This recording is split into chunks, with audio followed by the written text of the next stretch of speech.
There's no place to escape to. This is the last podcast. On the left. From your grave. That's when the cannibalism started. What was that? Man, I'm sitting here on my dog bed. I'm covered in old dog hair. I'm feeling ready to do a show. I'm covered with a fine, thick pelt of hair as it is already. You are. All right, welcome to the show, everyone. I am Ben Kissel. That's Marcus Parks. In a dog bed. That's not a lie. He is in a closet in a dog bed. Puppy head. Bulldog. Bulldog, Henry Zabrowski. And I'm horny like a little bulldog. Have you ever seen a little bulldog? You can pick him up and it's got a little tiny hard penis and you can throw him at a cat. He'll just fuck a shit out of a cat. All right. So today's topic is interesting. We're going back into the world of cults, right? Yeah. Is this correct? Oh, absolutely. Now, this is a fascinating cult, and they are called, it's a huge one, and it's called Children of God. Yep, the Children of God, now known as the Family International, is a far-reaching Christian sex cult started in the late 60s by a then 50-year-old failed Pentecostal preacher named David Berg, no relation to the beloved Mad Magazine artist of the same name. And you learned that the hard way. Because originally, you sent me a text so excited that David Berg was also the artist behind The Lighter Side in Mad Magazine. You were excited. I knew that Dave Berg was the guy who did the lighter side of it. It's the lighter side of the gas crisis. Yeah. But I knew immediately that it was not my beloved Dave Berg. You know, there are a lot of people that are really upset right now, right? Because the country's still kind of reeling from the election. But no matter how upset you are right now, at least you're not a part of an organization that you were born into where you're forced to have sex with your own aunt. Well, you know. There's a lighter side, Dave Berg. Oh, that's the lighter side? Yes, having fun with it. Having fun with 2016. I like the bulldog lighter side. Uh-oh. Now, over the years, as Henry said, the Children of God cult became embroiled in a number of sex scandals involving incest, religious prostitution, child abuse, and pedophilia. They have since reformed and now operate as a fairly respectable French Christian cult, but its beginnings are beyond sinister. Okay, just one question. Religious prostitution? Does that mean all the prostitutes dress like nuns and they hang out on the street corner? I'm serious, what is religious prostitution? And trust me, we will get into flirty fishing on the next episode. Yeah.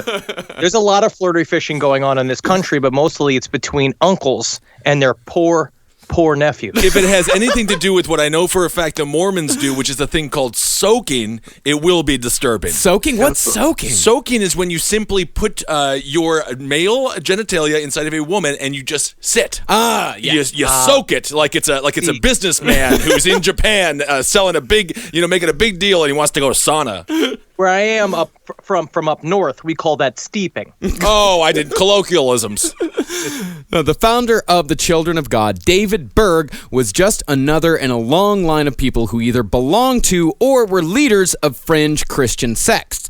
Berg's earliest ancestors in America were a trio of Jews who converted to a Mennonite sect known as the Dunkers, so named because they preferred to nearly drown their congregants during baptism. Also, not to completely interrupt, but have you ever had an apple cider donut made by the Amish community? Only good thing they do. And furniture as well. Furniture as well, and quilts.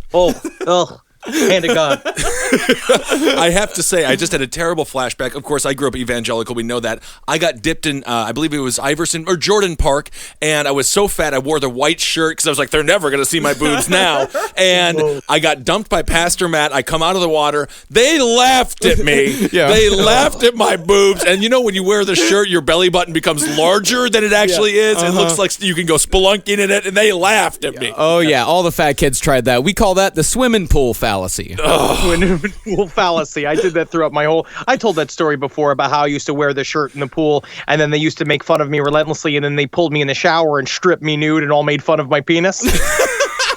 And that's how Henry Zabrowski knew he wanted to be president one day. But so also David Berg's grandparents, they chose the hard way from the very beginning. He said his grandfather was known as like a fighter, that they would literally go as these Jewish guys, now Mennonites, from Jewish to Amish. Now they're living in America and they're literally just going places and fighting people in the street. And he said that they had no idea what they were doing, like religiously, but they made a shit ton of money. And David Berg put it because his grandfather was a Jew all the way to the end. David Berg is a great man. You guys are really going to love David Berg as we go through these episodes. Yeah, and Berg's grandfather, John Lincoln Brandt, was a Campbellite, which was a movement that looked to return the church to a purer time before established church doctrine, avoiding what they called, quote, churchianity. Huh, that's an interesting term. I kind of like it. Yeah, churchianity meaning that they are more beholden to the church than they are to the Word of God. Yeah, their big fancy church talk where they don't have sex with their children and don't have sex with their sisters and brothers. Interesting. I mean, I sort of took it the other way. I thought they would be against the institution, but pro only the biblical word. Yeah, that's exactly what they are. Oh, that is what it is. Yeah, okay. yeah, But they're doing the flip reverse of biblical words so deep that even Jesus Christ is just like, I'm going to kill myself again. I'm going to come back just to kill myself again, just so that you guys can get a bit of a redo, because there's some kind of, you guys are going off the fucking campus here. But then when you actually do read the Bible, everything, you can pick out some very creepy passages, and I would think Jesus must have quite a few Stephen Urkel moments. Did I do that? He's like, why are you having sex with your niece? Right here, sir. It says you can. Did I do that? He's just in heaven right now, fucking the hole in his hand over and over again. Berg's mother, Virginia Brandt, was a radio evangelist and traveling preacher who made her name during the Pentecostal revival that took hold during the early part of the 20th century, which was big on fire and brimstone, speaking in tongues, laying of hands, what they called old-time religion. But it's interesting because this was like newfangled at the time. This was like the hip, quote-unquote, hipster religion, where they were putting a lot of passion and intensity into Christianity, and also ladles and ladles of horseshit. Right. Yeah, Virginia's hook came from an accident she supposedly had in which she was thrown from a horse and buggy, broke her back, and was bedridden for 5 years. And one day, miraculously and without explanation, she rose from her bed cured and was thenceforth known as the Miracle Woman, telling her tale of divine healing. And she took her story, which she called From Deathbed to Pulpit, and became one of America's first female evangelists and hosted a fairly popular radio show that she called Meditation Moments. I mean, she definitely made the best out of a terrible situation. Why couldn't James Caan do the same thing from the film Misery? You know? I mean, he was just lying there like a whiny ass. Well, the only problem was that was all bullshit. None of that happened. Yeah, none of it happened. Years later, one of David Berg's daughters revealed that during the time she was supposedly bedridden, she was actually down in Fort Worth attending Texas Christian University. Which is actually a more inspiring story. Yeah. She was in college getting her master's degree, but the problem was that she was having a child at the time that went on to disown them because she grew up like basically immediately became an atheist like some kids do and saw through all of their horseshit and was like, what are you guys talking about? And they kind of exorcised her from the family. So she used that story to cover up that whole birth of a child. Yeah. Well, she didn't just use it that. I mean, David Berg, I mean, in other words, justifying a lie in order to get people to believe in Jesus' word, that was in Berg's DNA. I mean, these people are no different from Bigfoot hunters who fake dead Bigfoot bodies because they know in their hearts that Bigfoot is real. They absolutely know that Bigfoot is real,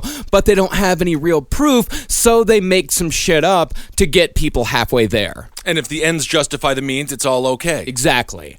David Berg's father, his name was Hjalmar Berg. What was that? Hjalmar Berg. I'm sorry, what? Hjalmar Berg? Hjalmar Berg. His first name was Hjalmar, last name Berg. Is he a talking couch from Pee-wee's Playhouse? It does sound like it. Hjalmar Berg. It does sound like a piece of furniture from IKEA that has come to life. It does. He was a poor Swedish immigrant who, before coming to America, made extra money during the Swedish summers performing musical numbers and acrobatic routines in a wandering minstrel show. Now, this is going to be one of your racist minstrel shows. This show is going to be lots of kicking and dancing and jumping and oof, it seems my trousers have fallen around my ankles. Oof, is there a child who's giving it the sicky sick? Oh no, No, Jalmer. I slapped my own hand. Slapped my hand. Most nutty shit, Jalmer. And that is if Charles Ng was born a Swedish man. I don't know how to do a Swedish accent. And what I I will love say it. is now that we're in the world of just Sweden, I'm allowed to do it. Oh, No absolutely. Swiss, Swedish bullshit connected to it. It is Jorn if Jorn and Hjalmar, standing tall and blonde, who said to have a beautiful tenor singing voice, did nothing to stop anyone from hurting anyone. See, now, we talk a lot here about the perfect serial killer soup. For example, Henry Lee Lucas was created by a terrible childhood with an abusive mother, an already broken mind made worse by exposure to brain-rotting chemicals, and the ease of passage of a drifter lifestyle. Now, you're really selling it, Marcus. And I actually want that. Yeah, At this point in time, I want that. it's better than split pea, I'll tell you that. So when you combine David Berg's ancestry with the first 50 years of his life as a failed charismatic preacher and add in the naivete of the hippie movement, David Berg was the product of a perfect cult leader soup. It's very interesting how we see that's true, that there are a certain number of factors that completely work out for a cult leader. And a part of it's having a period of time where there's a lot of this shit going on. And now what we know is that it was in the 1920s in America, the 1960s in America, and then also with the 70s, 80s in Japan, right? The perfect fertile time for people that have lost themselves. They're a part of a new generation. They're looking for somebody to talk to. And all of these weird side religions are getting mixed together. And that's where someone like David Berg, who's not necessarily great on detail work, but great on broad strokes, is good at taking a bunch of religions and smashing them together and allow you to have sex with your children. It is unbelievable. I mean, my parents, they turned to Daystar. That was their Christian cult. They were all over the place. And the irony is, it was the children, this was their rebellion against their evangelical or Baptist, whatever parents. Oh, yeah, and we'll definitely get into the whole rebellion part of it. Now, as far as David Berg himself goes, he was born in Oakland, California on February 18th, 1919. In a letter to a friend of hers, Virginia said about baby David, At first, he was a fat and robust little fellow, but I overfed him. I had such a quantity of milk, and he developed bowel trouble. Mrs. Zabrowski? No, I told you my thing. I couldn't suckle out of my mother's tit because I had weak cheek muscles. Right, like a little piggy. I had to drink. My mom had to milk herself into a cup, and I'd have to drink it out of a straw. They thought I was gonna die of malnourishment. Oh, I think if I was a doctor, I would have said, Mr. Zabrowski, you just have the world's fanciest boy. Only out of a cup will do. I'll have it in a highball glass, thank you. And don't be slow about it. A little spank for you. Here's $1. I found it in my diaper. Now, the reason for writing the bowel trouble letter was that Virginia was claiming that a faith healing had taken place here. She said a local healer had come to see the constipated baby, done his work, and the very next morning, David had his first natural bowel movement since his breast milk-induced sickness began. Nothing would please me more to go back to childhood where I'd be praised for taking shits again. Oh, my God. It was so nice. Is there a chance this person just accidentally sat on David and then he shat and he's like, he's been cured? Just rolled him back and forth on top of like a pizza tray. Looks like we made a Tootsie Roll. Congratulations, David. It wasn't until after David was born that his family threw in with the Pentecostals, which in the 20s was just starting to gain steam. Now, Pentecostals, for those of you who don't know, are the snake handlers, the faith healers, the tongue speakers. These are the people that really, really get into it. And have either one of you guys ever been to like a Pentecostal or Foursquare church or anything like that? I got kicked out of Christian school in 3rd grade because I couldn't speak in tongues, and that was an early indication about how I wouldn't be able to improvise, and it really made me, not do well at the People's Improv Theater during those classes. It was horrific. I mean, speaking in tongues, all you have to do is like the Try it.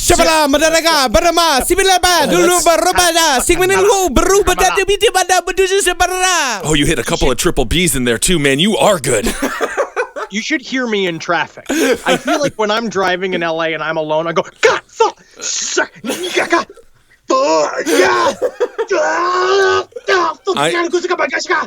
I have driven in traffic in LA with Henry many times for many hours, and the things that I heard could end his career. Yes.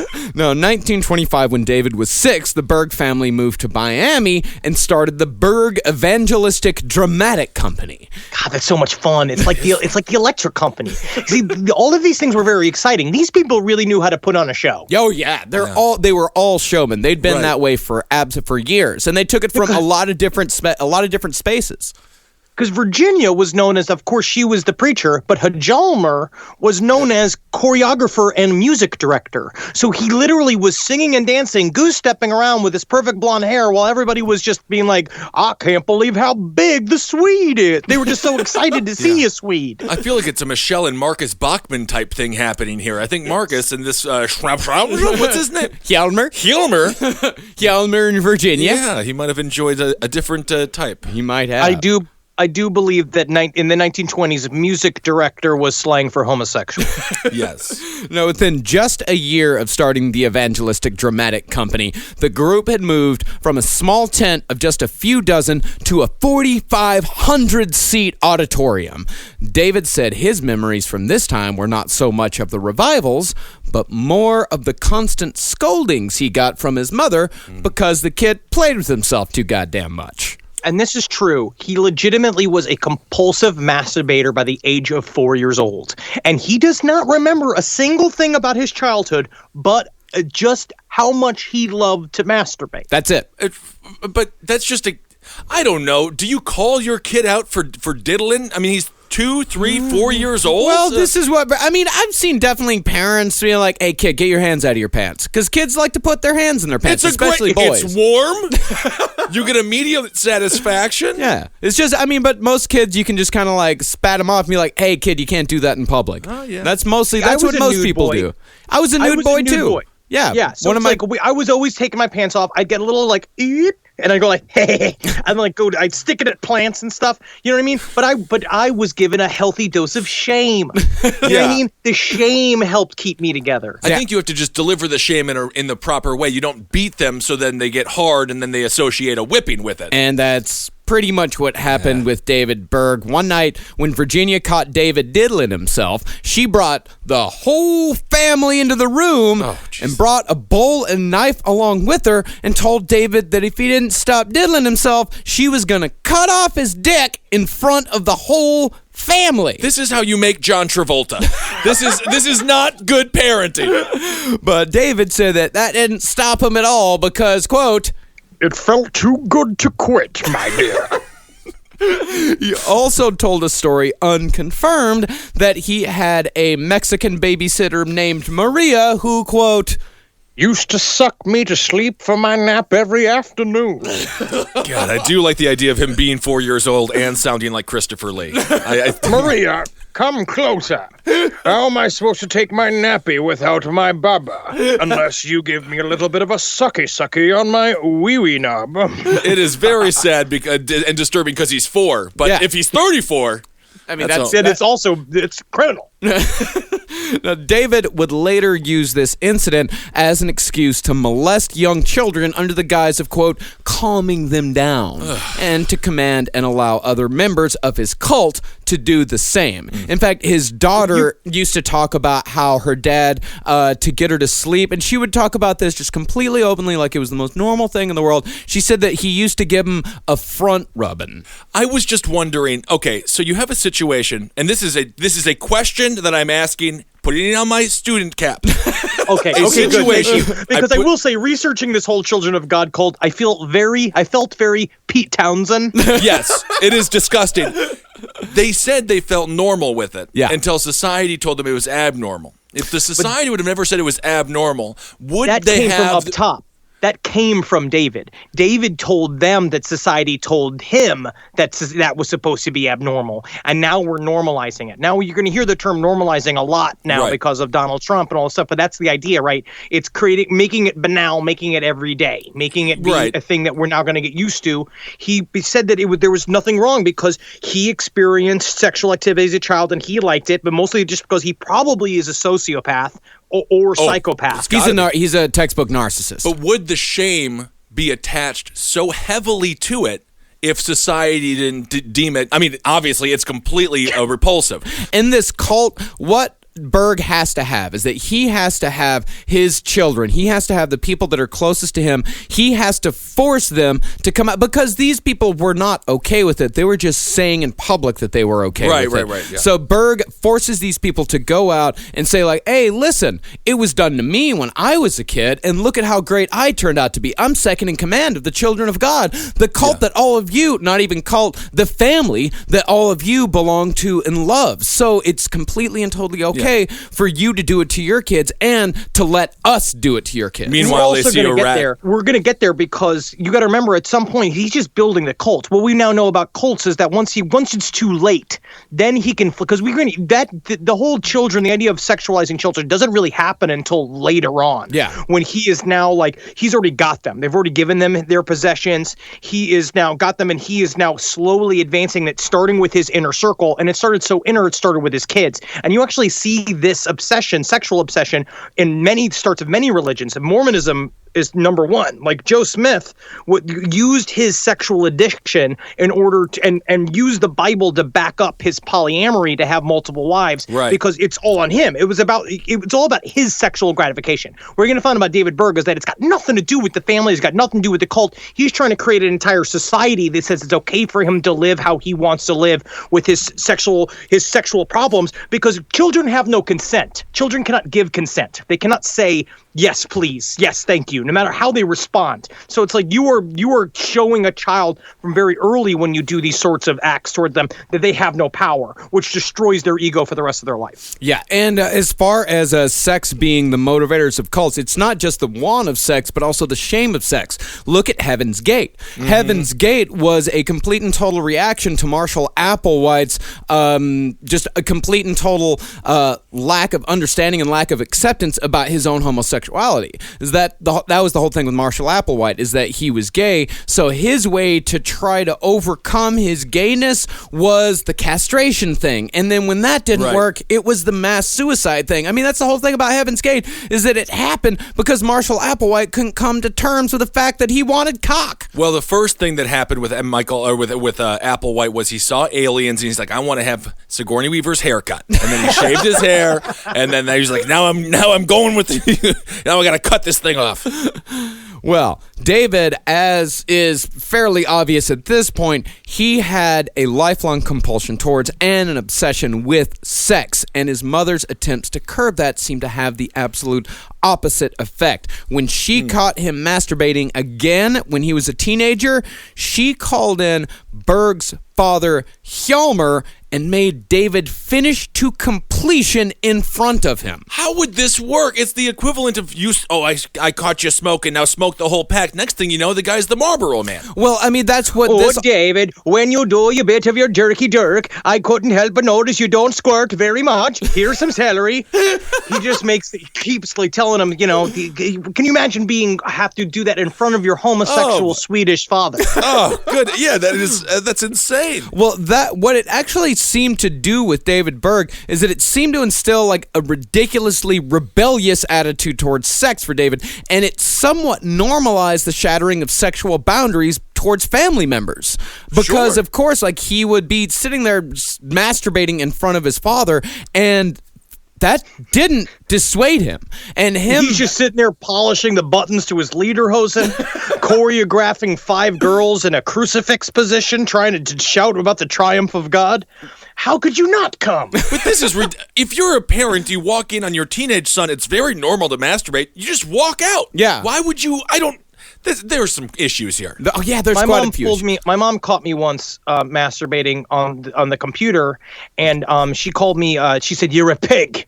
You're a disgusting pig," and then pulled me out into because they had put the computer in my room when I was 14 years old. Not a good idea. And it was like I had known about porn, and we had just gotten the internet, and so I just went lesbian schoolgirls. I just went click, click, click, click, click, click, like an orangutan using a tool. That was it. Well, that whole sexual boundaries between family members, that would almost be crossed with David's mother, according to David, at the age of 19. See, by the time David was in his late teens, he was working as his mother's chauffeur, driving her from revival to revival so she could spread the word of the miracle woman. And one night, they found themselves having to stay in a cold room with only one bed. As the two shared the bed, the temperature dropped, and David's mother wrapped him in a warm embrace. And what Henry is about to read, this is not hearsay. This is not secondhand. This is information that David Berg not only freely offered, but sent out to his followers in a letter. Henry? So remember this. Okay, so number one, he's bragging about this. Number two, I'm going to again describe to you what Virginia Berg looked like. She looked like Danny DeVito with a wig on. Oh, like, not bad.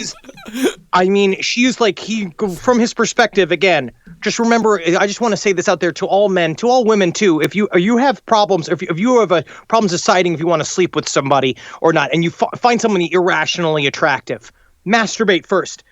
Masturbate before making a life-changing decision. All right, just go do the bit. My first reaction was absolute terrified shock to think that my mother would get so close to me and wrap her arms around me and her body around mine in such an almost sexual embrace. It certainly was a loving embrace and affectionate, and perhaps she meant nothing by it whatsoever.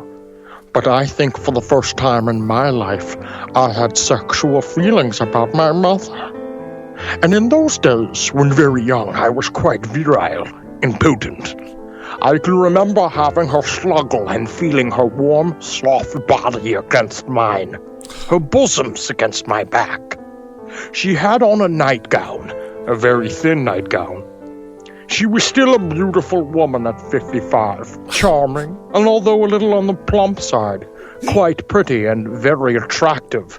And there she was, with her bosoms against my back and her arms wrapped around me, and almost her legs wrapped around me. I suddenly got quite an electric sexual jolt that I had never experienced before, and I was almost immediately erect. Perhaps if I had not been so conservative and extremely narrow-minded in my theology and religion at the time, and so absolutely frightened of my mother's seeming abandon at the moment, I might have been a little more responsive.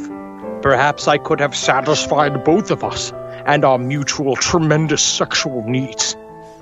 It could have developed into a beautiful sexual relationship. Jeez. All right. I mean, now my question is that who's hard now? Because I know. Well, I know. I did want to ask, but I didn't even want to ask though. I don't think we should even go down that road, because if you are, then thanks for listening. And if you aren't, that's good. I got a feeling if we asked David Berg the question that Henry's been asking everyone on last stream on the left, how much money would it take to have sex with your mother? I think $1. that I would take $1 simply for the Jimmy hat. I think David would take one of those $1 ceremonial fees. I think so too. All right. No, but he didn't do it, so he did show some restraint. He didn't he didn't rape his own mother. Yeah, you're right. So, I mean, I'm just, so that is good. That's a positive. Now, with World War II raging and David not wanting any part of the fight, naturally, he became an ordained minister and conscientious objector in 1941 and met his first wife, Jane Miller. 2 years later, they married and had 2 children, Deborah in 1945 and Aaron in 1947. David was appointed to be a minister to a struggling church in Valley Farms, Arizona, but was run out of town amid rumors of a sex scandal that, to this day, remain a mystery. David said he left because he wanted Native Americans to attend the service, but the town refused, and he left on moral grounds. Oh, I see. David tried so hard. You know he tried so hard. This is unbelievable. So this disgusting human being took the moral high ground against fighting the Nazis, and then he went to, what was it, Texas? Arizona. Arizona, and pretended like he was too open-minded for the church? Yeah. What a Now, excuse me, your name is Chief Running Bear? So lovely to meet you. Remind me, I couldn't help but notice your daughter Yes. is so young and sweet. She is 14, yes. 14. It's almost a spinster in my age. You know what I mean? I would appreciate it if you stayed away from my daughter. I want nothing to do with your daughter. I want you nothing whatsoever. I was wondering if you wanted something to do with your own daughter. These are the deleted scenes from There Will Be Blood. Drink your milkshake and make love to your daughter.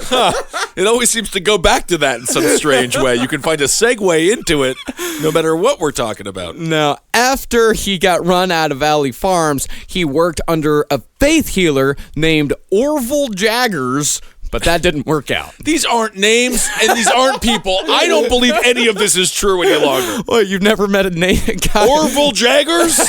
No, because that is a make-believe name that you tell the cops when you know you're on the lam. What if that was what the original meaning of the song Moves Like Jagger came from? Maybe. Now, after Orville, David moved on to an evangelist named Fred Jordan, who had founded the American Soul Clinic, which was a missionary training school.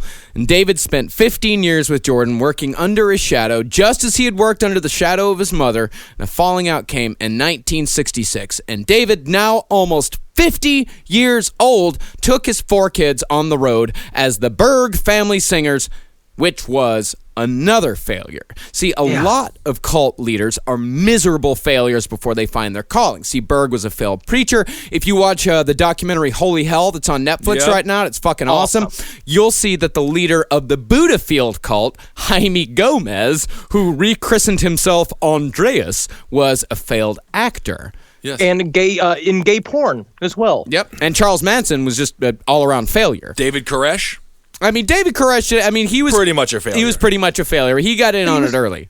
He was a religious career man. Yeah. You know what I mean? So that's where David Berg is really interesting, is that because he was a religious career man, but he was just no good at it because his time just wasn't right. But also we're going to look at, there's the other thing that's very similar to serial killers in this respect, which is, you remember how we talk about the reason why a lot of serial killers go active in their 30s? Because the idea is that at some point society looks at someone who's in their 30s and says, like, you should have a family, you should have a house, you should have some semblance of a career going together. And a lot of times serial killers have nothing. So it almost is like it becomes their new job. It becomes like a thing like, oh, I can do this.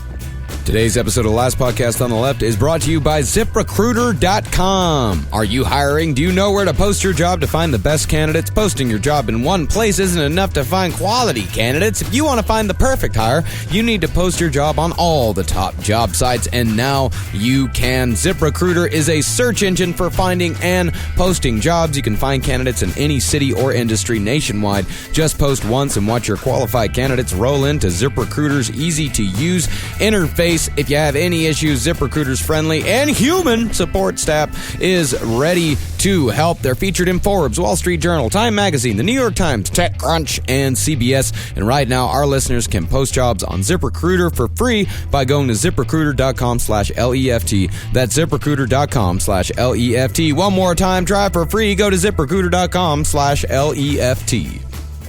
Yeah, so a lot of these people really are, like, for most of their lives, they're failures. They're not actually doing much. They're not doing what they feel like they should be doing. But Berg was actually about to catch his big break, but not before he had to live under his mother's shadow one last time.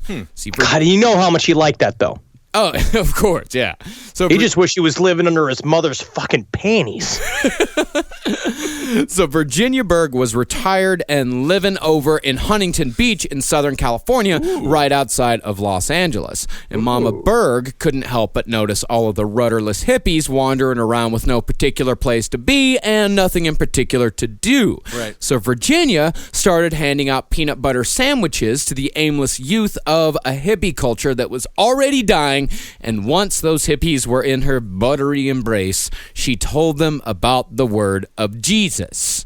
I spent a week covered in peanut butter. It does not bring anyone closer to you. Oh, definitely not. It would be fun, though. Oh, it would be fun, yeah. No, this is the main problem with being too open-minded. I'm down with being open-minded in general. As you can imagine, I'm fairly open-minded when it comes to things I believe in. But you just can't be turned on to Jesus Christ because somebody gave you a fucking peanut butter sandwich. If you're tripping nuts, though, it sounds like this chick is Jesus. That's all. That's the only thing I want from my Lord and Savior is a peanut butter sandwich. I don't even need the jelly. I tell you what, I fucking got a lot less for my fucking Catholic church than a peanut butter sandwich. I didn't even get molested. That's sad. David Berg rejoined his mother in Huntington Beach in 1968, changed the name of his kids' band from the Berg Family Singers to Teens for Christ, and set them to performing on the beaches of California.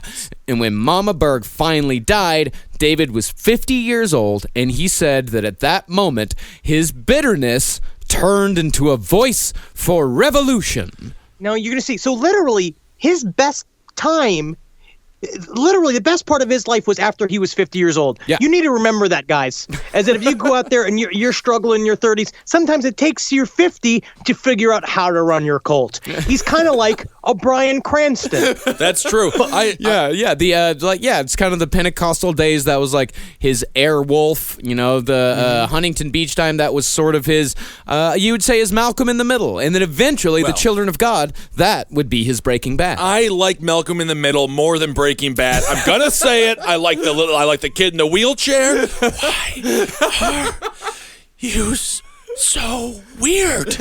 He's great, and I think Malcolm. Well, I mean, what a and. Are you saying a tour de force, huh? Yeah, and I love the kid, and I love the little. And the, you know the what's also kid. one of my favorite parts about Malcolm in the Middle? None of the parents fuck the kids in it. Not once. Not once. See, David Berg's movement was just one of many that were taking advantage of the disillusionment of the hippies in the late 60s. A lot of these people had come out of the good times feeling empty, and a lot of them decided the only thing that could fill the hole left behind was Jesus. If you're asking yourself, if Jesus could fill that fucking 9-inch, fucking 3-inch around fucking hole inside of each one of us. Boom, boom, boom, just fucking raggedly filling that hole. Like a jackhammer. I mean, a lot of people wonder, in fact, I wondered this myself, how is California so full of Christians? Why are there so many Christians in California? And this is one of the reasons why, is that a lot of these people, they were in the hippie movement, they found that it was all complete and total horseshit, so they moved on to Jesus to still get that little jolt that they needed, that they used to get from promiscuous sex and a little bit of weed and acid. Yeah, and let's be honest, the sun makes you dumb, and good weather makes you stupid. Everyone is beautiful, so you don't have to be smart. It is a perfect storm of failed actors, future waiters who found Jesus Christ. All they were they're empty vessels looking to be filled with any kind of information and knowledge to give their life self-worth. There's literally nothing more gullible or sellable than a failed actor. Nothing. See, you could take a failed actor and you could turn him into anything. You could break him down. This is who MK Ultra should have been using, because those fucking actors would have jumped right into fake being child prostitutes in a fucking second. Oh my God, the CIA is like, we've got to give them drugs. You have to be a manager who gives them a motivational speech about how great it is to wait on the wealthy, and then boom. Have you ever been in the service industry? Yeah. The pre-service speech is like, we're out there. It's like Patton telling the troops to go to war. Yeah, I worked at Joe's Crab Shack. You should have heard the bullshit that guy told us before we went out to dance to the Austin Powers theme song. You need to put everything you have into the chicken dance. If you don't put everything you have, then you are doing a disservice to the Joe's Crab Shack name. They say the next frontier is space, but many scientists say that the next frontier is the ocean. Now also remember, conch fritters are 4 for $9 today. Whoa! Did you just say 4 for $9 today?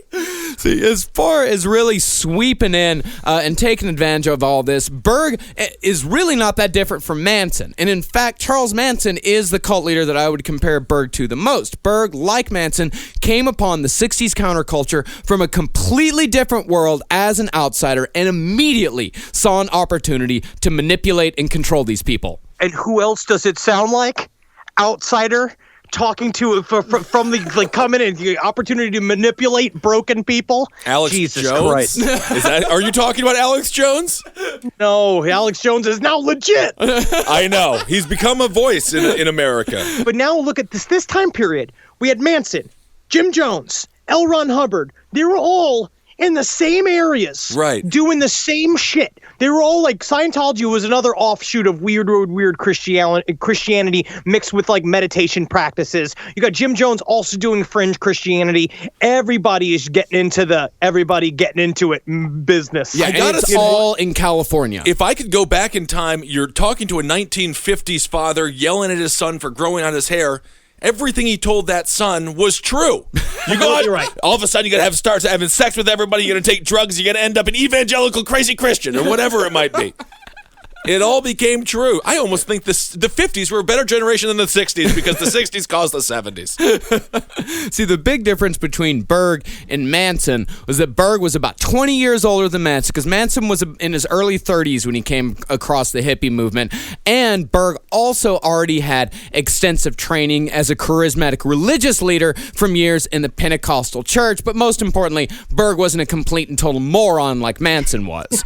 Berg Manson's just a fucking idiot who just fucking slopped his way in there, and then but like Berg has training, which is really dangerous for a group of impressionable people. He had 15 years training in a missionary school. I gotta give the guy a little bit of credit. He did his time. Yeah, I mean, it wasn't like he just jumped right to crazy preacher like Manson did. He worked really hard at the profession. So the Children of God had its beginnings at the Light Club, a coffee house and youth ministry in Huntington Beach started by Teen Challenge, which was a part of the Pentecostal denomination Assemblies of God. Ugh. And it was almost tailor-made to have Berg step in. There's so many places like this in LA when you drive around that are just offshoots of Scientology. It's all the same shit. It's like one is like the House of Unified Philosophy, the House of like all of these like weird, like they have like esoteric 5 or 4 word long like club names. They're all offshoots of Scientology. All leads back to a cult mentality. And it's so LA has not changed a fucking bit. No, absolutely not. See, Berg, he let his kids lay the groundwork. The band, the Teens for Christ, they would lure people off the boardwalk by covering pop songs. Then they give them free coffee and free peanut butter sandwiches. Ugh. No! Again with the peanut butter sandwich trap. Too dry. It's too dry. I don't but their mouths are so wet with just acid drip. And once these people were comfortable, that's when the proselytizing would begin. And you know what the Celebrity Center for Scientology uses? They play Major League on a screen outside of the Celebrity Center once a week. Wait, Major League, the Charlie Sheen movie? The baseball movie? Yes. It is unbelievable. With Willie Mays Hayes? You don't have to do any... Yeah, the balls. The guy walking around... it's so easy. You just give them a little bit. You just make them feel mildly comfortable. Yeah, it's a very common tactic among cults. They lull in vulnerable people into a place of comfort and belonging, and once that person feels like they finally found a group that understands them, it's usually after like a couple of days. The Hare Krishnas were really good about this. They'd go up to people that looked lost, that looked a little bit sad, and they'd say like, "Hey, brother, what's going on?" They'd start having a conversation with them, and then they'd say like, "Hey, listen, we're all going up to this retreat in the mountains for a couple of days. Do you want to come with us? You got anything going on?" And these people, they're very lonely, they're very sad, and they got nothing to do. And also, people were a lot more trusting back then, and they'd say, "Sure, let's go and check it out." You know what that sound is? What? That's the sound of fish in the boat. Going to fishing, reeling in the fish. That's it. Yeah, and then after they hung out for a couple of days and they had a really good time, they really like everybody, and more importantly, everybody likes them. Right. And that is when the sales pitch comes in. Because think about this. Who is a more unspoken to and unloved group of people than a group of people that would show up on a lawn in the middle of Franklin Avenue in order to watch Major League in public. I agree. You know what, though? There has to be at least a few people who totally understood what the game was. Let's just say I'm walking down the street. Papa John's is in the house. Papa's in the house. Come on in. Free Papa. I'm like, okay, I'm going to be there. As soon as they start preaching, I'm out. Yeah. You're a sucker. I'm the winner. You're an asshole. I just got free Papa John's. I signed up for 2 credit cards to get free sandwiches at Quiznos. You beat Capital One. See, what Berg would do is he lurked in the shadows and he watched his kids perform for all the unwashed hippies. He'd pay attention to what they responded to and what turned them off, and he finally came up with the perfect N, capital T, capital S, the system.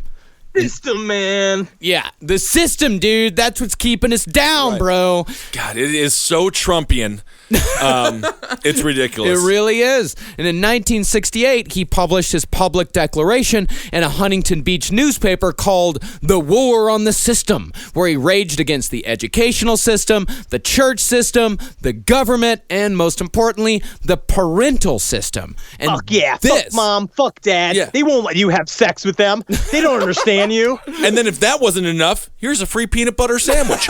Boom! I mean, now you know what? I'm hooked. Now I actually want to be one of the child of God. See, this right here, this was a genius move on Berg's part. He painted the parents as the rebels rather than the kids being the rebels. See, the kids, they were looking to return to the old times and things were simple. You know, why you gotta wear a shirt, man? Why we gotta wear shoes? Why can't we just wear sandals, share everything? Why can't we just be a community? Why do we gotta get a job? And I'm sitting here in my underwear in a dog bed.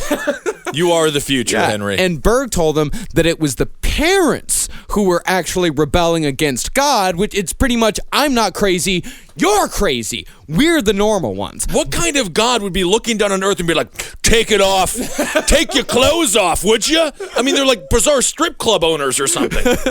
But really, what they would do is they'd say, like, man, Jesus was the biggest rebel of all. Oh, I heard that so much growing up. I'm having so many flashbacks to Iwanas and all this stuff. Absolutely, man. Like, Berg, the people like him, they're the forerunners of all those Jesus' radical youth pastors that we all had to fucking deal with. The cool preachers who every once in a while would say, damn, shit. And I don't give a damn what they think. Like, oh my God, he must be amazing. We'd better trust everything he fucking says. And you know what? How many of those cool youth pastors, we all know a cool youth pastor who got busted for fucking one of the teenagers. They always were fucking the teenagers. That's the whole point. They always were. Reverend Jim, what do you after meetup today? It's like, hey man, just call me Jim. Yeah, all right. Yeah, no, cool. Yeah, I couldn't help but notice you were hanging out with Allison like a long time afterwards. I didn't know if you guys were having some kind of Bible study or like some kind of hangout, like some kind of cool. Because I'd love to come. I got all this popcorn. I'd love to make popcorn and maybe we could play the guitar or something. He's like, no, Paul. You're so fucking stupid. No, Paul. I just need you to just stick to Bible, son. Stick to meetup. Okay? All right, because I'm going to be knuckles deep in Allison in about 2 hours. Oh, it's unreal. Get it out of here. Get it out of here. All right? Love Jesus Christ. Jesus Christ loves you.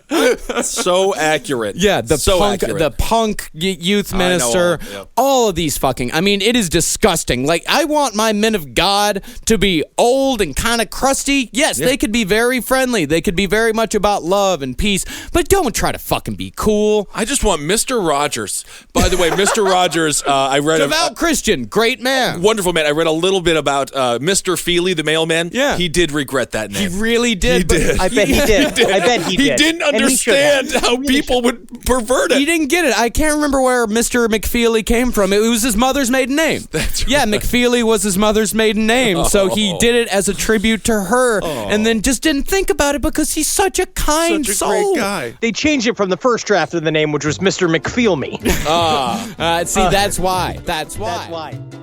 Today's other sponsor for Last Podcast on the Left is Indochino.com. That's INDOCHINO.com. You can drop by one of their 9 North American showrooms and get custom tailored suits for only $389. Any premium Indochino suit is available for only $389 right now at Indochino.com. When you enter LEFT at checkout, that's 50% off the regular price for a made-to-measure premium suit, plus the shipping is absolutely free. That's Indochino.com. Promo code LEFT for any premium suit for just $389 and free shipping. You'll never have to worry about badly fitting suits or expensive trips to the tailor ever again.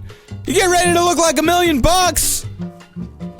That's why he hated it. But they also flipped, because the idea is that the way the hippies, so they talk about how like hippies never call themselves hippies, right? They call themselves freaks. Yeah. That's kind of the idea, is that they adopted the name freaks. And so in this world, they like the term Jesus freak. Right. They would talk about the term Jesus freak to the point where Billy Graham said, I love the Jesus freaks. Right. Who cares if they've got long hair because they preach in Jesus Christ? And then when it comes down to it, what's lamer than Billy Graham saying he likes you? These jerk-offs. These are the ones who put Carter in the White House.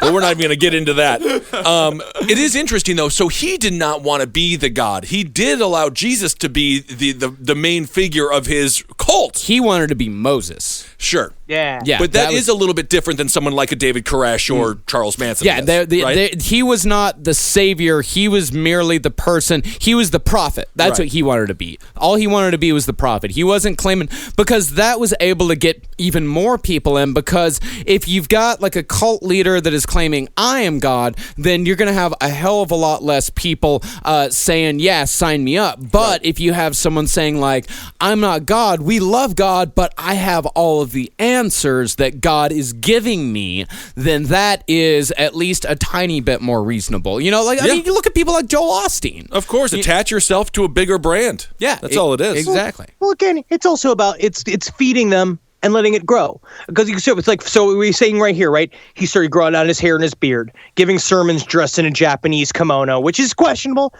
But then he's mixing around the names, because it's really about coming up with a good name, right? Because the cult needs a good, like, Om Shinrikyo. Whoa, that is a That's good such name. a good cult name. Yeah, it's wonderful. He went from Teens for Christ to the Jesus Children to the Jesus Movement. Getting there. To Revolutionaries for Christ. Kinda fun. Which is kind of fun. It's getting It's a there. little Civil War reenactment-y. Yeah, a little bit. Little stinky. But finally, they were actually given their name through a newspaper article that was written about them when they started getting a little bigger.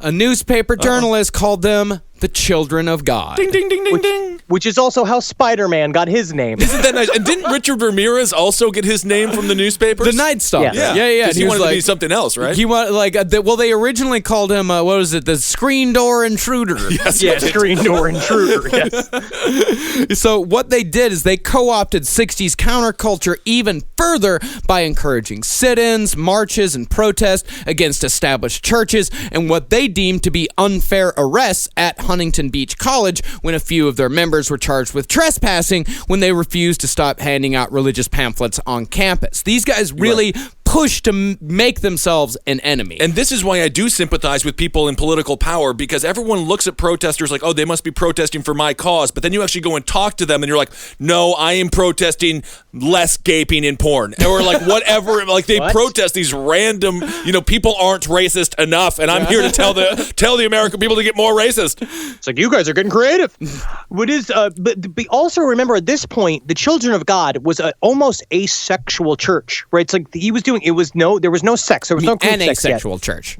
Yes, it was like becoming it was about purity. It was about, they were preaching God and they were driving around on buses, and the idea was that sex was only allowed between a married man and woman, and it was about purely living in your faith, and which is what really got people involved in it, actually, because there was so much hedonism in the hippie movement that everyone was used to drugs and sex. They wanted a break from it. So that's a part of how he sort of keyed them in. Like, now he's doing that. Not only he has the look of a hippie, and like they all do, they all look like hippies, but now he's saying it's actually cool to be pure. Yeah. And so it's building a little world where everybody feels comfortable. Yeah. And then slowly but surely, you start fucking with it. Yeah, to see what you can get away with. Yeah, a lot of these people, like all of the free love and drugs, it hurt a lot of people. Like it hurt a lot of people in a lot of different ways. I mean, it really scarred their soul. You know, a lot of these people in Haight-Ashbury, like for example, that turned into a heroin den. I mean, a lot of these kids came out. They came out and they were homeless. A lot of them ended up in prostitution. And not only that, but you know, if you're fucking somebody and you really dig them, and all of a sudden they start fucking somebody else saying that it's free love, that sucks. Right. It really does suck. I mean, these people, like the hippie movement was just a whole field of heartbreak. Yeah. And people like David Berg came in and told them, like, hey, listen, we're going to get away from all that. We're still going to do the spiritual stuff. We're still going to do the stuff that you can feel good about. We're only going to take the stuff that you can feel good about, and that's all we're going to do until, of course, he decides to do a little bit more. So by 1969, it was time for Berg to start making prophecies like all good cult leaders are prone to do. He predicted that a great earthquake was going to swallow up California, so they got to get the hell out of there, a lot like Manson, once again. And Om Shinrikyo, everybody. Cults have to have a narrative. Yeah. A cult leader has to start building a narrative to keep people in line, and you have to develop a sort of loose time limit because you're creating the tension. Urgency. You're creating it's you're stuck in this, and we're gonna do. And now, because what you can do is be like, it's only a year, it's only 2 years. People are signing on for little chunks of time until all of a sudden it's been 15, 20 years. Because that's the idea. Is you keep stringing it and moving the timeline. You sound like every divorcee, everyone who's ever been in a marriage. And it's also, these prophecies tend to lead to more isolation, right? Yeah. They tend to like separate themselves from society further and further and further. Yeah, I mean, he had to get these people on the move because they're just hanging out. And if people are just hanging out, then eventually people get bored. That's just human nature. People just get bored. So you have to keep them moving. You have to give them something to look forward to, even if it is the end of the world. They get bored, and also they are connected to society still. So there's still judgment. They're receiving judgment probably from friends and family, from places where they go to. They are now being known as cult members. They're being talked about behind their back. And he's also seeing like the TV. Everyone's watching TV. They're starting to maybe think, well, maybe this is not normal. Maybe this is not, maybe groupthink, which is always bad, is bad. You know what I mean? It's just like they're starting to think. And then so he needs to like, no. I need to bring them just into my hands. Yeah, and not only that, but parents are starting to notice as well. Parents are starting to get real worried about all of these cults, extremely worried. So in 1969, Berg left a small congregation behind in Huntington Beach just in case the earthquake did not swallow up California, and that was the beginning of his many colonies that would, over the next couple of decades, dot the entire planet. You guys don't even know just yet the huge, gigantic scope of this cult. So Berg fled to Arizona with about 50 followers, comparing his trek to the Israelites' wanderings in the wilderness, and here they formed into 12 groups modeled after the 12 tribes of Israel, and the Children of God began their organization in earnest. These guys must have been so fucking annoying. Apparently, they would pull in 2 or 3 school buses deep. And the idea is that, number one, they did not pay for anything. So everything had to be donated. They didn't have any cash, or they would take one credit card from one family member's like cousin or uncle or father, and they would pay for a bunch of shit. They would roll in, and then their big thing was proselytizing. They would come in and immediately evangelize everybody around them. They must have been so, like, you see, because they're also pretty attractive. They're young, like hippie people playing guitar and all this shit. It's like, man, that must have been so lame when they showed up. I mean, most cults are attractive. That's the amazing thing, is that these people, what they do is they bring in the attractive people. They really, like the Manson family. His whole thing was getting cute girls and getting people to bring them. He used to get cute girls and then have those cute girls bring more people into the fold. The Buddha Field cult, their whole thing was beautiful people. That was the hottest goddamn cult I've ever seen in my life. The hottest one? Yeah. Oh, yes. Even hotter than the Hawaiian Tropic cult? That and the Source family. The Source family and Buddha Field Mwah, Yeah. nice. Oh yeah, super nice. These cults, I just want to say, these cults there were so many of them. I was just watching a documentary on Netflix about this guy who, I think he called himself a circuit breaker. There was just like PIs that would be hired by families of, members of their family would go and join cults, and they would just kidnap them off the streets and then bring them into these institutions and break their minds again. Deprogramming. Yeah, we're actually going to get into that guy on the next episode. Oh, great. Yeah, it's a great documentary on Netflix. Oh, yeah. He went hard against the children of God. Yes, he did. Yeah, he really did. So when they were in Arizona, that's when Karen Zerby, a.k.a. Mama Maria, entered the picture. Zerby was another child of a preacher just like Berg and had been raised extremely conservative. She was described as, quote, skinny, buck-toothed, and extraordinarily plain.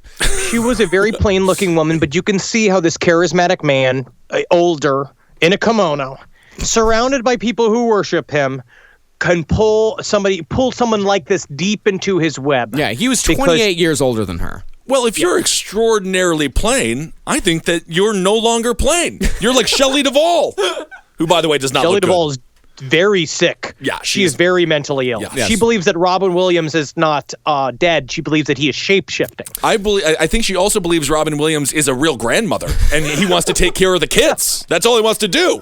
I just can't believe that old woman set her own breasts on fire. I can't. That's... So, despite being extraordinarily plain, Karen Zerby was destined to become Queen Maria, David Berg's second wife. Now, ironically, Karen was whisked away from her home by Jane Berg, David's first wife. After Karen had decided to join the children, Jane showed up at her house and distracted Karen's parents while Karen packed up her things. They then fled and jumped in a van and met the rest of the congregation over at the Sears parking lot where they like to hang out on weekends because nobody would really bother them there. God, they're like waiting for Doc to show up in a DeLorean. I mean, what, they just hang out before? This is what people used to do. Parking lot all weekend. In the night, for those that don't know, for the younger generation, 1990s, a lot of time in the Target parking lot. So much time in parking lots. So much all parking we lot. used to do was smoke weed in the car behind the Walmart. That's all you did. Dumpster. And then you would just go home. Yeah, and then you dig through the dumpster and see what you can find. Well, no, Marcus, that's what you did because you live like a raccoon. Yes.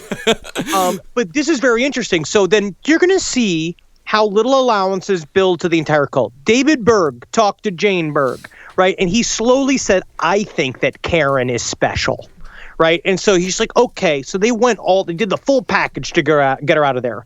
Well, now Berg starts working on Zerby, telling her super, super special, while they're sitting in a sweet 26-foot-long 1963 Dodge camper that many of the members also shared, and he called it the Ark. Yeah. He knows it doesn't float, right? This is what Berg said about the courtship between him and Karen later in a letter that went out to thousands of his followers. Mostly we were just doing what we used to call necking. Just kissing, cuddling, fondling, and petting. She was a virgin, so it took me a little while to get her opened up. But finally, one night, we got it together. And I mean sex. Good Lord. The reason why we have so many, we're going to talk about this, the reason why we have so many quotes from David Berg is that because eventually he would go into isolation, and the only way he would speak to his entire cult was with these letters called the Mo letters, which we'll get into. So eventually, Berg convinced both his wife and Zerby that polygamy was the only way to go from then on, and in a How meeting... do you convince these people? I mean... How do you swing this Because shit? he used his status as the end-time prophet. He said, listen, I'm the end-time prophet. He found biblical justification for fucking Zerby on the reg, and he rechristened her Maria, oh so close to Mary, because his wife, his first wife, was already all in. Like, she'd been with him for years. She had stood by him for years, and she bought all into this too. And let's not pretend that these women aren't thrilled to have a night off from getting humped by this disgusting maniac who thinks he's the second coming. I mean, I would be more than happy to get another gal in there that has to pet this hog. So later that year, Berg gathered his movement, which had grown to about 100 by this time, to the Laurentian Mountains of Quebec, a gathering that would be seen as the founding convention of the Children of God. David declared himself the new Moses, christening himself Moses David, which would later be shortened to just Mo. David said that the end times were here, and he was the only one who could lead his people away from the established churches and the uncaring world of man, and so it was time for Armageddon to begin once again. And as we learned with Om Shinrikyo and the Manson cult, the best way to get people to do your bidding is to convince them that not only is the world ending, but the only way they can be saved is if they follow you and nobody else. It's a good formula. It's a great formula. Berg, he went straight fundamentalist in his escape plan, saying that his followers were to be the 144,000 allowed into heaven after the end times came, and Which is what he also took that from the Mormon shit. That's literally what he did. He took that little tool from the Mormons. Well, I mean, yeah, it's just not the Mormons. I mean, that's been used by fundamentalist Christians for decades before Berg came along. And he even sweetened the pot by saying that his followers would be able to pray people out of heaven to fill in their heavenly numbers should they not get to the 144,000 before the end times came. Mr. Berg, that's really great, but do we have any more peanut butter sandwiches? I'm just here for the peanut butter sandwiches. Unfortunately, we ran out of peanut butter sandwiches on Tuesday, but I tell you what we've got piles and piles of. Cunnilingus. Is that a sandwich? Now, Berg said that Satan came in the form of protesters, teachers, government officials, and pastors. No authority figure could be trusted except Berg himself. And Of course, and keeping true to the cult mentality, all new members were required to sign what they called revolutionary contracts, which forfeited all assets and properties to the cult. And the children of God soon settled at the Texas Soul Clinic outside of the ghost town of Thurber, Texas, which is where we'll pick back up next week. I'm just going to say, you know what? You don't have to settle outside of Thurber, Texas. Go inside. Thurber's a ghost town. Yeah, no one's there. It's just settle right in town. Well, there's a bit of a tourist thing. It's an old mining town. It's right off of I-20. It's right near Groom and Desdemona. I heard if you're real lucky, you could stub your foot on a piece of coal. That is exciting. Yes, Henry, if you are really lucky, you can. Thurber's a wonderful place in Texas mythology. Doesn't sound very Thurber's fun. great. You said it was a ghost town. Yeah, I know. It's super cool. Do you guys not want to go to a ghost town? Well, I wouldn't describe it as like a great bastion of fun. Yeah, I want to go to a place that has like a bar and a movie theater and like a dance hall. The bar, you can go to the bar in Clarendon. But there isn't one in Thurber. So I would like to go to the bar in Thurber, but there isn't one. Thurber. No, oh, I see. Thurber. I'm sorry. Just remember, the whole thing about these episodes, which I like, is to remember that groupthink is always bad. Always bad. Well, unless if you're a construction team building a highway, it's very good. That's working together. That's not groupthink. Well, you have to think with one mind. Well, no, you don't. No, the jackhammers need to think like jackhammers. And the hammer guys, the irregular hammers, need to think like hammers. The hammer guys? The hammer guys. I don't even know if you use a hammer to build a highway, but anyway.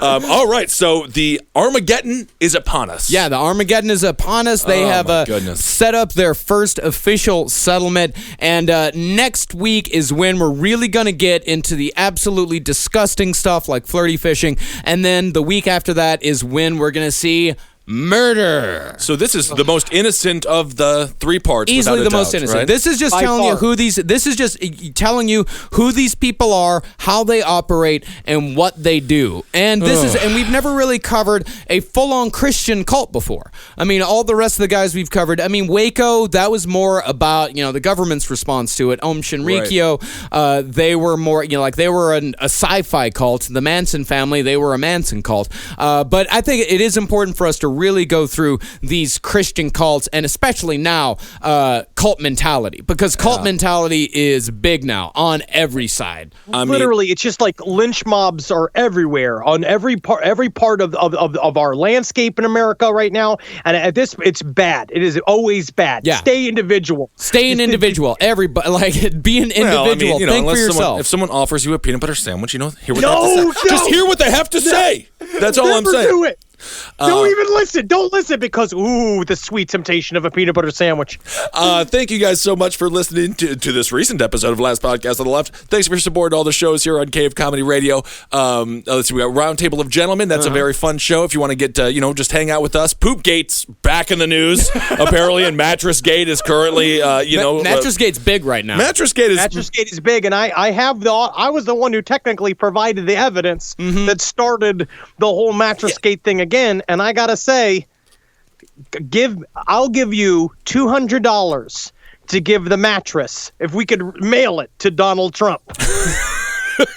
I think that would be a campaign contribution that might be, maybe now legal. Speaking of Donald Trump, Abe Lincoln's Top Hat, we were just on the new and noteworthy part of iTunes. So that was so nice. We're on the front page of iTunes. Thank you guys so much. We beat Glenn Beck. Yeah. Speaking of cult leaders, who now wants to sort of backtrack on the cult that he started. Oh, did you see that picture of him with the little the Trilby hat and the scarf and the glasses? God, it's special. He's really having a good time. He is. So thank you so much for supporting the shows. Page 7, Sex and Other Human Activities, The Lucky Bone Show, and listen to Wizard and the Bruiser as well. Holden McNeely and Jake Young do a great video game show. Absolutely. And December 17th in Portland, we still have some tickets for our early show that's definitely going to sell out, so get your tickets now. January 7th in Boston, we still got some tickets for the early show there as well.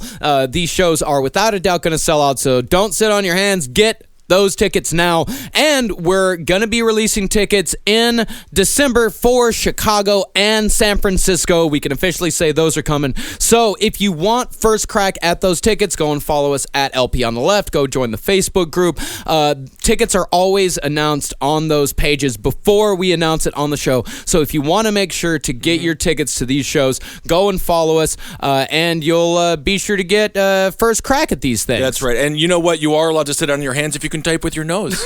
That's kind of fun. And if you really want to get first crack at these tickets, join our Patreon. Thank you so much to everybody who has joined our Patreon. You can go to patreon.com/lastpodcast on the left if you want to give. Even $1 helps. Every tiny little bit helps, and it really is a big lifesaver here. In fact, it allowed Ben to do something pretty exciting lately. That's right. I have big news. I will still be appearing on Fox News, but I will no longer be producing on Fox News because I don't have to do that any longer. So thank you guys so much from the bottom of my heart. I'm making money solely through the art and solely through, these wonderful podcasts and live performances, and it really does mean a lot to me. It's been a long, unbelievable journey, but 20 years in the making. Yeah. So thank you guys so much. It's nice to see that you have tentative morals, but they were challenged. They were challenged. And you stepped back and you did it. You saw the devil and then you came right back. The bad devil, not the good devil. Yes. Because also, speak of the good devil, please watch Your Pretty Faces Going to Hell on Adult Swim, Sundays 11:30 Eastern Standard Time. We're really doing well in the ratings, and we really need to keep it that way. I work so hard on the show. We all work so hard on the show. It's like, please watch if you can. Like, these next couple episodes are going to be really funny too. Yeah, awesome. And of course, don't forget, speaking of Adult Swim, don't forget to watch the last stream on the left. That's at adultswim.com every Friday at 7:30 p.m. Eastern. We're going to be taking next week off. We're not going to have an episode or a new stream next week. We're all going to take a little bit of time off, let our brains spool back up again. But we will be back in 2 weeks with Children of God, Part 2. That's right. We will be doing a top hat, though, and we will give you information to win the Thanksgiving dinner table. Oh, you're going to win it so hard. I actually came up with a pretty good metaphor to help explain it to the farmers, but we'll talk about that. How to... Tell about your little politics in the next show. I cannot handle it here. This is a safe space. This is a safe space. Surprisingly safe, considering. Yeah. And make sure you plug us, follow us on Twitter at Henry Loves You, Instagram at Dr. Fantasty. I'm at Ben Kissel, Ben Kissel1 on Instagram. Still don't know how to use it, but please follow me on Twitter. I really do love interacting. And Marcus Parks is Marcus Parks for everything. Mm-hmm. And for Last Podcast on the Left, follow us at LP on the Left on everything. Yeah, that's it. Hail yourselves. Yeah, hail game. Hail Satan, hail sweet, sweet Satan. These times, these hard times, it's good to rely on the only person that is remotely reliable, Satan himself. And which is yourself. So nice. And guys, don't have sex with your child this week. Good God. I don't think we have to constantly say that. I think we do. Unfortunately, I think we do. Donald Trump called Hail yourself. All right, hail Congratulations, yourself. You said no politics. Our Megustalations. president. Megustalations. I said megustalations. That's the end of it. For more shows like the one you just listened to, go to cavecomedyradio.com.